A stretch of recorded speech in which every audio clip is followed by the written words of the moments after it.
channeling your energy. Aquarius, may kailangan akong sabihin sa'yo. Kung napadaan ka sa reading na to, wag mo munang i-scroll. Hindi ko alam kung sino ka, pero pakiramdam ko may isang Aquarius na matagal nang nagtatanong sa sarili niya. Kailan ba talaga magbabago ang sitwasyon ko? At ang nakakagulat, lumalabas sa energy na may mas malaking paglipat ng direksyon ngayong July 2026. May matatapos, may gagaling, may babalik sa tamang landas, at may isang blessing na hindi mo inaasahang manggagaling sa taong hindi mo na inaasahang maririnig muli. Kung nagre-resonate ang reading na to, kunin mo ang mensahe.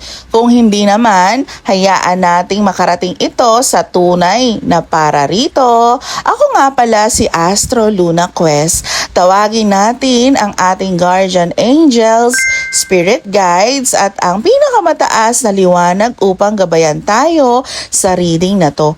Naway ang mensaheng matatanggap natin ay para lamang sa pinakamataas na kabutihan ng bawat isa.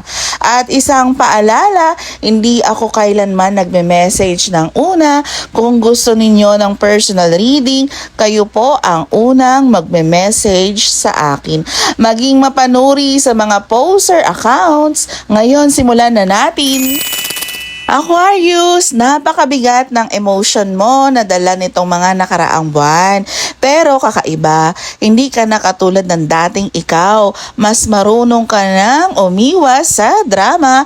Mas marunong ka nang piliin ang katahimikan kaysa makipagtalo. May nakikita akong bagong emosyon na unti-unting bumubukas. Parang muli kang natutong magtiwala. May bagong simula, may bagong inspirasyon. May bagong taong maaaring magbigay ng kakaibang saya, pero kasabay nito, may lumalabas ding energy ng isang tao na maaaring insecure o nainggit sa iyong pag-unlad. Hindi lahat ng umingiti sa iyo ay tunay na masaya para sa tagumpay mo. Kaya ngayong July, piliin mong protektahan ang iyong kapayapaan. Hindi lahat kailangang malaman ang bawat plano mo. Tahimik na pag-usad ang pinakamalakas na energy ngayong buwan. Sa health, gusto kong maging specific. Ang pinaka-sensitive ngayon ay dibdib at puso dahil sa matagal na emotional stress. Balikat at leeg, lower back, tuhod, pulso at kamay dahil sa sobrang paggamit ng gadgets o computer. Digestive system, lalo na kung hindi regular ang pagkain. May ilan ding dito na kulang sa tulog. Parang kahit nakahiga ka, hindi nagpapahinga ang isip mo. Advice ko sa energy, maglaan ng oras sa stretching, maglakad-lakad kahit 20 hanggang 30 minutes. Uminom ng sapat na tubig, bawasan ang sobrang puyat at kung may nararamdaman kang paulit-ulit o lumalala, magpatingin sa lisensyadong healthcare professional para sa tamang pagsusuri. Ang katawan mo ay humihingi ng balanse. Ang pinakamalaking struggle mo ngayong July ay ang paggawa ng desisyon.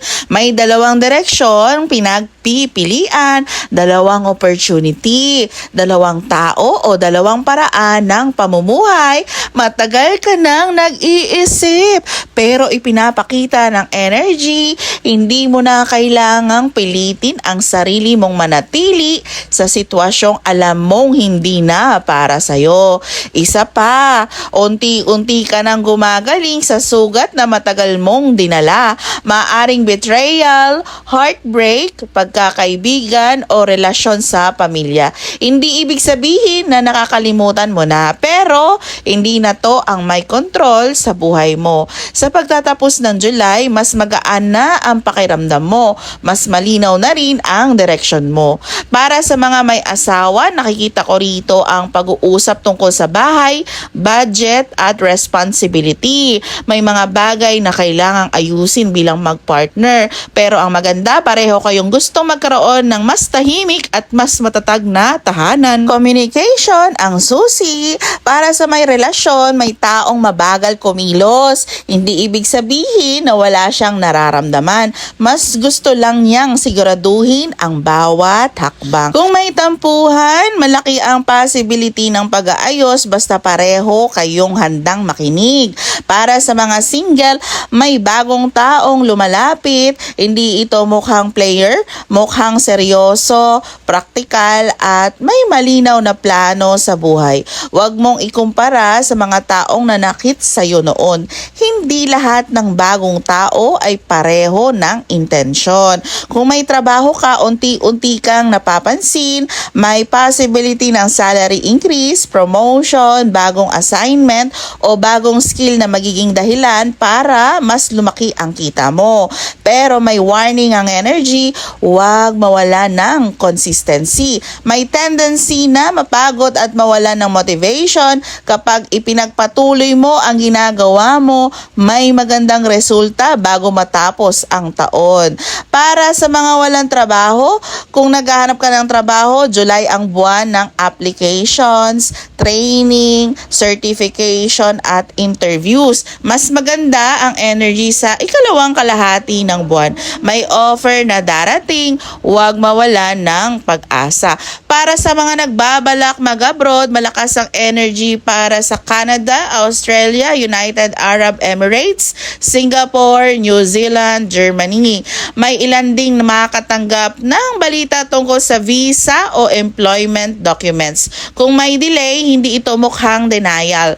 Mas mukhang inaayos lamang ang tamang timing. Aquarius, ito ang isa sa pinakamagandang bahagi ng reading. May lumalabas na financial stability. Unti-unti mong mararamdaman na bumabalik ang kontrol mo sa pera. May dagdag na income para sa ilan, side hustle, commission, business o bagong source ng kita. Pero may paalala, huwag ubusin ang perang darating. Mas maganda kung may ipon, may investment at may emergency fund.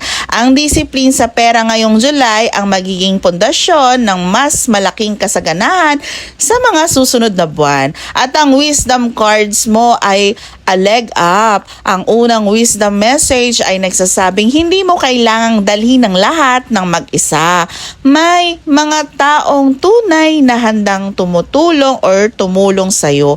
Hindi ito kahinaan. Ito ay pagtanggap na minsan ang suporta ng iba ay bahagi rin ng plano ng universe. Kapag may nag-alok ng tulong ng tapat, matutong tumanggap. No place like home, ang panghuling mensahe, anuman ang mangyari sa labas ng mundo, lagi kang may lugar kung saan maaring bumalik. Hindi lang ito tungkol sa bahay, ito rin ay tungkol sa kapayapaan ng puso. Ngayong July, mas mararamdaman mong gusto mong bumalik sa mga bagay na tunay na nagbibigay ng security, pagmamahal at katahimikan. Kapag matatag ang iyong pundasyon, mas magiging matatag ka rin sa lahat ng hamon. Aquarius, hindi man naging madali ang pinagdaanan mo, pinapakita ng reading na unti-unti nang nagbabago ang ihip ng hangin para sa'yo. Mas maraming opportunity, mas malinaw na direction at mas magaan na puso. Kung nag-resonate ang reading na to, huwag kalimutang i-like ang video, mag-subscribe sa Astro Luna Quest at i-share ito sa kapwa Aquarius na maaring nangangailangan ng mensaheng ito. Maraming salamat sa iyong oras. Hanggang sa susunod nating readings.